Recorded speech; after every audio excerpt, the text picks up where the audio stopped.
तो अब हमारा टाइम ऑफ फ़्लो का जो प्रोसेस है वो यहाँ से स्टार्ट होता है। टाइम ऑफ फ़्लो फाइंड करने के लिए हमें सॉल्यूशन प्रिपेयर करना है।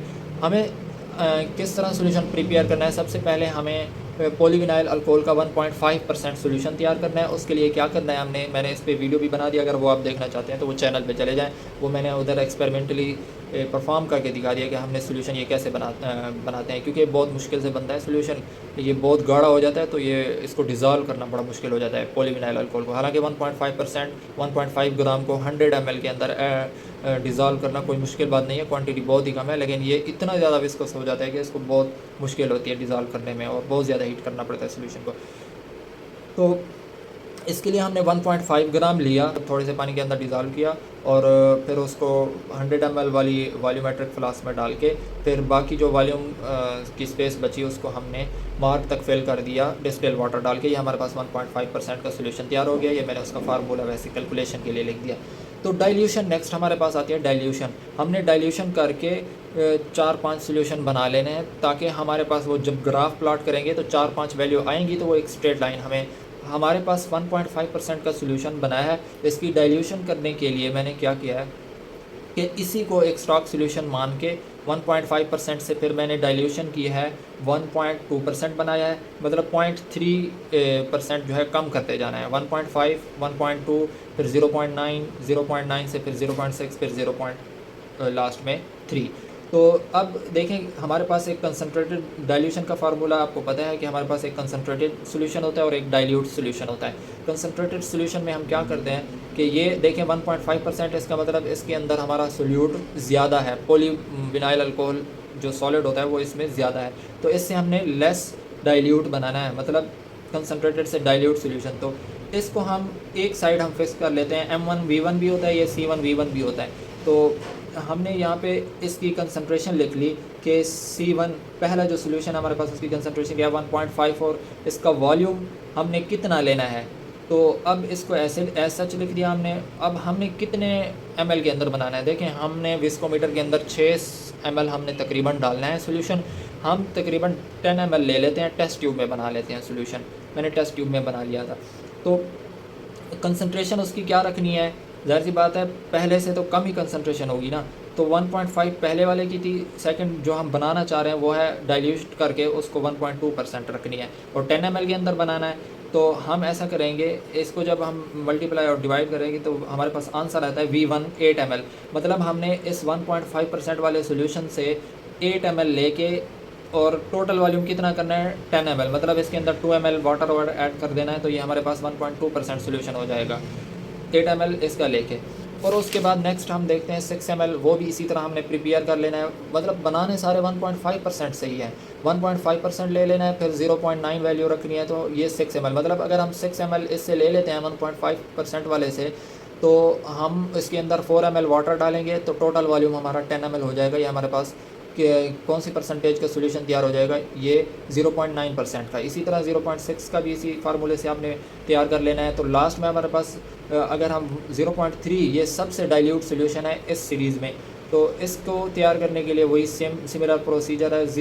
2 ml अगर हम ये वैल्यू बता दिया कि अगर हम 2 ml 1.5 का ले लें तो उसके अंदर मज़ीद 10 ml तो टोटल वॉल्यूम रखना है, तो 8 ml डालेंगे तो ये हमारे पास 0.3% का सोल्यूशन। तो इस तरह हमारे पास 4% के सोल्यूशन आ जाएंगे टेस्ट ट्यूब्स के अंदर और एक में हमने प्योर सॉल्वेंट रख लेना है। अब उसके बाद नेक्स्ट प्रोसीजर हमने क्या करना है, हमने उसका सबका पहले वाटर का लेना है और उसके बाद हमने जो हमारे ये डिफरेंट परसेंटेज के सोल्यूशन बने हुए हैं उन सब का टाइम ऑफ फ़्लो देखना है और दो मरतबा टाइम ऑफ फ़्लो देख के फिर उसकी एवरेज लेके उसके बाद फिर हमने आगे नेक्स्ट देखना है कि आगे हमने कौन सी चीज़ें किस तरह फाइंड करनी है। ये प्रोसीजर में मैंने आपको यहीं पे यही बता दिया है कि हमने ये काम करना है। ये प्रोसीजर में यही चीज़ें लिखी हैं कि ये सोल्यूशन डिफरेंट किस तरह करने हैं। तो कंसंट्रेशन आपने याद रखनी है कि C जो है C वो होगी concentration is the concentration of polymer in gram in 100 centimetre cube of the solvent. मतलब C हमारे पास कंसंट्रेशन ये बताएगी, ये जो यहाँ पे मैंने लिखी हुई है ये परसेंटेज कंसंट्रेशन, मतलब हमारे पास 0.3% पहला सोल्यूशन आया, फिर 0.6, 0.9, 1.2, 1.5%। अब जिसमें परसेंटेज ज़्यादा है इसका मतलब उसमें पॉलीविनाइल अल्कोहल ज़्यादा है और वो कंसनट्रेटेड सोल्यूशन होगा और उसका टाइम ऑफ फ्लो बहुत ज़्यादा होगा। तो ये आप एक्सपेरिमेंट के बाद फिर मैं आपको टेबल से समझा देता हूँ सारी चीज़ें। ये हमारे पास विस्कोमीटर है, ये विस्कोमीटर। अब यह है कि हमने पहले इधर से लिक्विड डालना है इसके अंदर, कोई 5 से 6 ml लिक्विड डाल के वो हमने इधर, जैसे इधर तक पहुंच जाएगा लिक्विड यहाँ से फ़्लो करता हुआ इधर तक आएगा। तो ये इसमें लगी हुई है कैपिलरी ट्यूब, यहाँ पे ये अंदर बारीक सी नज़र भी आ रही है कैपिलरी ट्यूब। ये 1.3 मिलीमीटर की कैपिलरी ट्यूब लगी हुई है ये वाली।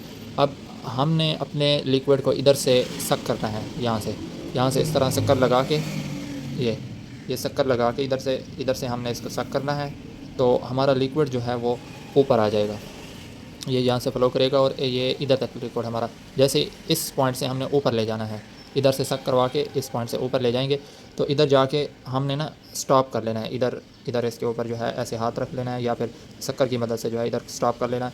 फिर हमने ऐसा करना है कि जैसे इधर लिक्विड पहुंचेगा तो इसको इधर वापस जब हम ये हाथ इधर से उठाएंगे तो ये लिक्विड यहाँ से नीचे फ़्लो करेगा। तो जैसे इस पॉइंट पे आए ना, ये हमारे पास 2 पॉइंट है, एक ये पॉइंट है, एक ये पॉइंट है, ये वाला। तो जैसे ही इस पॉइंट पे आएगा लिक्विड, हमने स्टॉप वॉच को ऑन कर देना है। जैसे ही इधर तक पहुँचेगा तब हमने इसको स्टॉप कर देना है। तो देखना है कि टाइम कितना लगता है इस पॉइंट से इस पॉइंट तक डिस्टेंस ट्रैवल करने में, एक लिक्विड को कितना टाइम लगता है। तो वो अभी हमने चेक करना है। पहले जिस सॉल्वेंट के अंदर हमने अपना सोल्यूशन बनाया है उसी सॉल्वेंट को चेक करना है। जैसा कि अब हमने वाटर को, पहले वाटर का देखना है, फिर 1.5, फिर 1.2, 0.9%, 0.6, 0.3, ये सब का। फिर इनको हर एक को 2-2 मरतबा लेना है, 2-2 मरतबा रीडिंग्स लेके उसका एवरेज लेके तब जो है इसके अंदर पुट कर देनी है वैल्यूज़। तो अभी हम देखते हैं कि हमारा टाइम ऑफ फ्लो कितना। तो इसको सबसे पहले यह है कि इस तरह स्टैंड के ऊपर हम इसको लगा देते हैं। सबसे पहले हमने सॉल्वेंट का टाइम ऑफ फ्लो देखना है जिसके अंदर हमने सॉल्यूशन बनाया है, और इस केस में हमारे पास वाटर है जिसके अंदर हमने पॉलीविनाइल अल्कोहल का सॉल्यूशन बनाया है। तो इसका टाइम ऑफ फ्लो तकरीबन हमारे पास आता है 35.02 सेकेंड।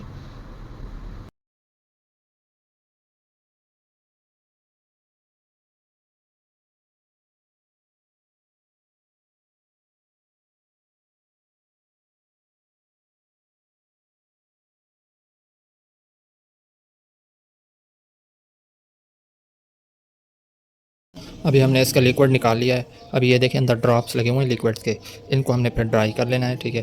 ये ड्रॉप्स ख़त्म करके फिर हम उसके बाद 1.5% वाला लिक्विड जो है वो इसके अंदर हम इंसर्ट करेंगे।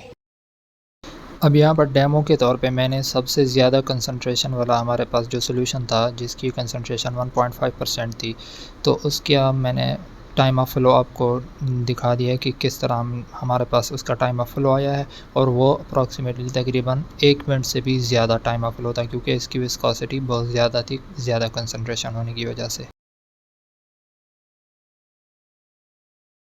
अच्छा भाई, मैंने आपको डेमो दे दिया है कि हमने टाइम ऑफ फ्लो कैसे फाइंड करना है और उसमें मेथड प्रोसीजर मैंने आपको बता दिया है। नेक्स्ट मैंने सारी values time of flow find करके यहाँ पे एक टेबल बना के मैंने ये वैल्यूज़ लिख ली हैं।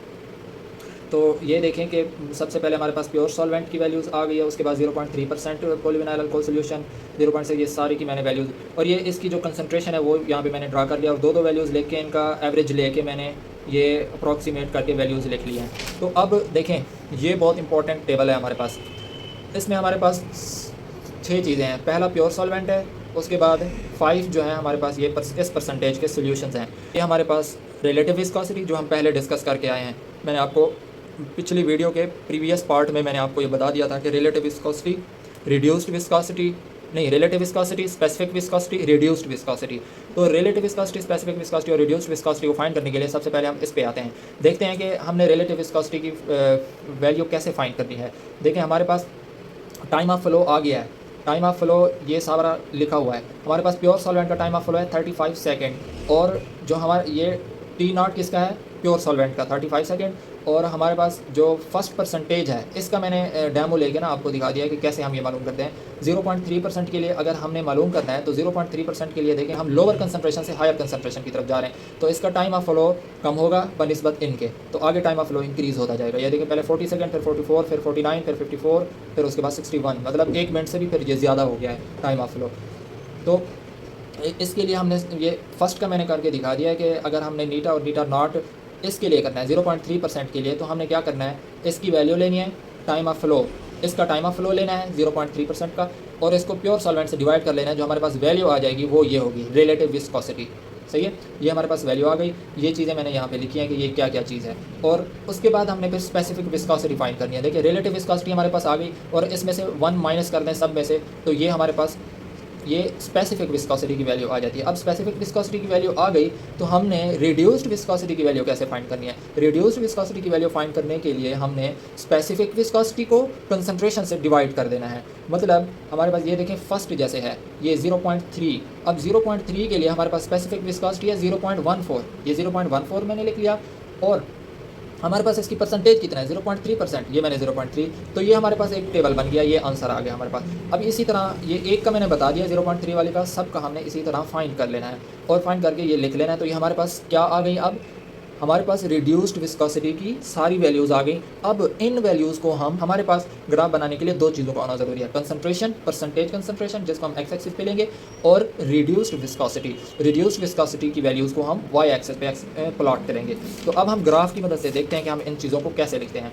ये देखें, ये मैंने वाई एक्सिस पे ये वैल्यूज़ सारी लिख दी। अब जिस जिस पॉइंट पे हमारी वैल्यूज़ आ रही हैं उस पॉइंट पे मैंने ये डॉट लगा दिए। अब हमने मेजर डॉट हमने वो लेने हैं जो हमारी स्ट्रेट लाइन को फॉलो कर रहे हैं। मतलब ये 3 डॉट जो है हमारे स्ट्रेट लाइन में आ रहे हैं, तो हमने इनसे एक स्ट्रेट लाइन का ड्रा कर लेनी है। अब देखें, जैसे हम इधर वैल्यू सारी एक्सट्रैपोलेट ये प्लॉट करेंगे, और ये कंसंट्रेशन मतलब इंक्रीज़, ये डिक्रीज से इंक्रीज़ की तरह इस तरह जाएंगे, तो ये कंसंट्रेशन प्लॉट करेंगे, तो हमारे पास ये एक स्ट्रेट लाइन बनेगी। अब ये स्ट्रेट लाइन जिस पॉइंट पे आके इसको टच करेगी वाई एक्सिस को, और उस पॉइंट पे जो हमारे पास वैल्यू होगी वो वैल्यू हमारी नीटा आई की होगी। अब देखें 0 इस पॉइंट पे टच किया इसको, और इस पॉइंट पे इस ग्राफ की वैल्यू जो है वो 0.373 है। तो मतलब ये है कि ये किसकी वैल्यू आ गई हमारे पास, इंट्रिंसिक विस्कोसिटी नीटा आई। अब इस ग्राफ को आप इधर भी देख सकते हैं, यहाँ पे देखें, ये मैंने ग्राफ के ऊपर भी ड्रा कर दिया है कि ये सारी वाई एक्सिस पे वैल्यूज़ मैंने ये इंक्रीजिंग नंबर में ले लिया और ये इंक्रीजिंग कंसंट्रेशन ले लिया। तो ये नीटा आई ये हमारे पास यही 0.73 हमारे पास वैल्यू आ गई है। अब नीटा आई हमारा मसला था इंट्रिंसिक विस्कोसिटी, जिसको हमने फाइंड कर लिया है। नेक्स्ट अब हमने आगे क्या प्रोसीजर करना है। वैसे अगर हमने इधर ऐसे पेज पे बनाना है तो ये डिस्टेंस जो है इनको मैयर करके हमने बनाना है, अदरवाइज़ हमारी वैल्यूज़ जो आंसर आएगा वो सही नहीं आएगा अगर हम ऐसे बना देते हैं तो। अब इसके लिए ये होता है कि एक्स एक्सिस के लिए मैंने डिस्टेंस मापा है 2 सेंटीमीटर 0.3% के लिए, मतलब ये 2 सेंटीमीटर के फासले पे मैंने 2 सेंटीमीटर के फासले के बाद मैंने 0.3% जो है वो मैंने इंक्रीज़ किया है। ये डिस्टेंस लिखा हुआ है ये 2 सेंटीमीटर के डिस्टेंस पे। उसके बाद वाई एक्सिस पे मैंने 1 सेंटीमीटर किसके बराबर रखा है 0.01, मतलब 1 सेंटीमीटर के बाद इंक्रीज़ करना है वैल्यू, वो 0.01 करनी है। तो अब हमारे पास ए की वैल्यू मैंने आपको बताया था कि हमने डाटा से देखते हैं ए की वैल्यू।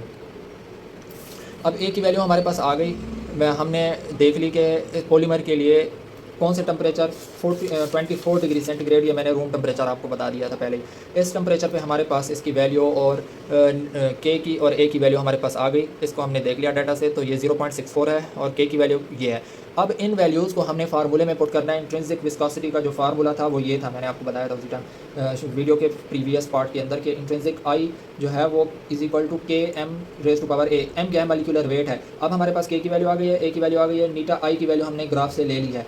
इस फार्मूले का हमने लेना है लॉग। अब जब हम इस पूरे फार्मूले का लॉग लेंगे दोनों तरफ से, तो क्या होगा कि इस वैल्यू के साथ हमारा लॉग लग जाएगा, और जब लॉग इस पूरी वैल्यू के साथ आएगा तो ये होता है लॉग का रूल होता है कि जब दो चीज़ें आपस में मल्टीप्लाई हो रही होती हैं तो उनके साथ जब लॉग आता है तो वो दोनों के साथ अलग लॉग लगता है, लेकिन मल्टीप्लाई वाली जो वैल्यूज़ होती हैं वो आपस में प्लस हो जाती हैं। अब देखिए लॉग के साथ हमने लॉग लगाया, लेकिन जो दोनों के और एम आपस में मल्टीप्लाई हो रही थी तो प्लस लगा दिया लॉग की वजह से। तो लॉग में ये भी होता है सेकंड रूल के जो पावर होती है किसी चीज़ की वो पहले आ जाती है। ये देखिए जैसे एम की पावर थी तो लॉग एम के साथ लगा और पावर जो है लॉग से पहले आ गई। तो अभी हमने इस फार्मूले को रीअरेंज करना है, तो लॉग एम एक तरफ रखना है क्योंकि हम मॉलिक्यूलर वेट फाइंड करना चाह रहे हैं, इसी वजह से एम को एक साइड पे ले लिया। एम क्या है, मॉलिक्यूलर वेट है, average molecular weight polyvinyl alcohol का। तो दूसरी तरफ हमने बाकी वैल्यूज़ को जो है ट्रांसफर कर दिया। देखिए लॉग नीटा आई इंट्रिंसिक इधर था, लॉग के की वैल्यू हम लॉग के को इधर ले लिए, माइनस हो गया, तो ए जो इधर मल्टीप्लाई हो रहा था वो डिवाइड हो गया। तो जब हमने इनकी वैल्यूज़ पुट की, ये वाली वैल्यूज़, तो ये इनको वैल्यूज़ पुट करने के बाद हमारे पास लॉग एम की जो वैल्यू आई है लॉग लेके और टोटल जो है कैलकुलेशन करने के बाद 4.5556 अब इस वैल्यू का हमें चाहिए मॉलिक्यूलर वेट, m की वैल्यू चाहिए, हमें लॉग नहीं चाहिए। तो हम लॉग को कैंसिल करने के लिए दोनों तरफ ले लेंगे एंटी लॉग। ऐसा नहीं है कि इस तरफ लेंगे और इस तरफ नहीं लेंगे, दोनों तरफ एंटी लॉग लेंगे। तो एंटी लॉग से ये होगा कि लॉग कैंसिल हो जाएगा। अब इस वैल्यू का भी फिर एंटी लॉग लेना पड़ेगा। तो इसका जब हम एंटी लॉग लेते हैं इस वैल्यू का, तो m = आ जाता है 35,941। मतलब ये हमारे पास जो वैल्यू आई है, ये है हमारे पास अप्रॉक्सीमेटली एवरेज मॉलिक्यूलर वेट किसका, पॉलीविनाइल अल्कोहल का। अब जो हमारे पास ये मॉलिक्यूलर वेट आया है, ये है टोटल पॉलीमर का मॉलिक्यूलर वेट, और इसका एक मोनोमर का वेट जो होता है वो 44 होता है। तो अगर हम एक पूरे मॉलिक्यूल के वेट को एक मोनोमर यूनिट से डिवाइड कर दें, तो हमारे पास n की वैल्यू आ जाती है, जो कि डिग्री ऑफ पॉलीमराइजेशन कहलाती है। तो डिग्री ऑफ पॉलीमराइजेशन यहाँ पे 816 होगी तकरीबन, और ये वो n की वैल्यू होती है जो इसके फार्मूले के साथ ये ब्रैकेट के बिल्कुल साथ ही लिखी होती है, ये वाली वैल्यू। तो इसको डिग्री ऑफ पॉलीमराइजेशन कहते हैं। तो लास्ट में हमारे पास जो वैल्यू आई है पॉलीविनाइल अल्कोहल के एवरेज मॉलिक्यूलर वेट की, वो है 35,941। लास्ट में हमने देख लिया कि हमारे पास पॉलीविनाइल अल्कोहल का जो मॉलिक्यूलर वेट है वो कितना है, एवरेज मॉलिक्यूलर वेट 35,941। अब इसमें प्रिकॉशंस हैं लास्ट में 3 के। सबसे पहले ये है कि मैंने आपको वीडियो के अंदर भी बता दिया था कि विस्कोमीटर को हमने शुरू में ड्राई और क्लीन लेना है, सही है, और इसको वर्टिकली हैंग करना है हमने स्टैंड के अंदर एक्सपेरिमेंट के दौरान। तो क्लीन इस वजह से लेना है कि क्लीन इस पहले हमने पानी का जब करना है तो उस वक्त क्लीन होना चाहिए, पानी के बाद फिर जब हमने अपने पॉलीमर सोल्यूशन को उसके अंदर डालना है तो उस वक्त फिर उसको क्लीन करके ड्राई करके फिर उसके अंदर पॉलीमर सोल्यूशन डाल दें, क्योंकि ये बहुत ज़्यादा फिर इससे रिजल्ट पे इफेक्ट हो सकता है अगर वो क्लीन नहीं होगा। तो टेम्परेचर कांस्टेंट मैंने आपको बता दिया था कि टेम्परेचर हमने 24 डिग्री सेंटीग्रेड कांस्टेंट टेम्परेचर पे, रूम टेम्परेचर पे हमने ये एक्सपेरिमेंट किया है, क्योंकि टेम्परेचर कांस्टेंट अगर ना हो तो विस्कोसिटी जो है वो इंक्रीज़ डिक्रीज़ हो जाती है। टेम्परेचर के बढ़ने से विस्कोसिटी डिक्रीज़ और कम होने से इंक्रीज़ हो जाती है। तो उसके बाद सेम वॉल्यूम, अब वॉल्यूम जो है मैंने वीडियो के अंदर भी जो लिया है, आपने देखा कि मैंने 6 ml तकरीबन लिया है प्योर सॉल्वेंट का भी और पॉलीमर सोल्यूशन का भी। तो वॉल्यूम हमने लेना है वो सेम होना चाहिए, जो वाटर का जिसके अंदर हमने सोल्यूशन बनाना है और जो हमारे पास सैम्पल सोल्यूशन है वो 6 ml बराबर वॉल्यूम लेंगे तो हमारे पास रिजल्ट जो है एक्यूरेट आएंगे। तो थैंक यू, अल्लाह हाफ़िज़। मैं उम्मीद करता हूँ कि आपको चीज़ें क्लियर हो गई होंगी। अगर कोई चीज़ इसमें मिसिंग है, कोई पॉइंट, तो आप कमेंट सेक्शन में आप इसको पूछ सकते हैं, मैं इसको लाजमी आंसर करूँगा।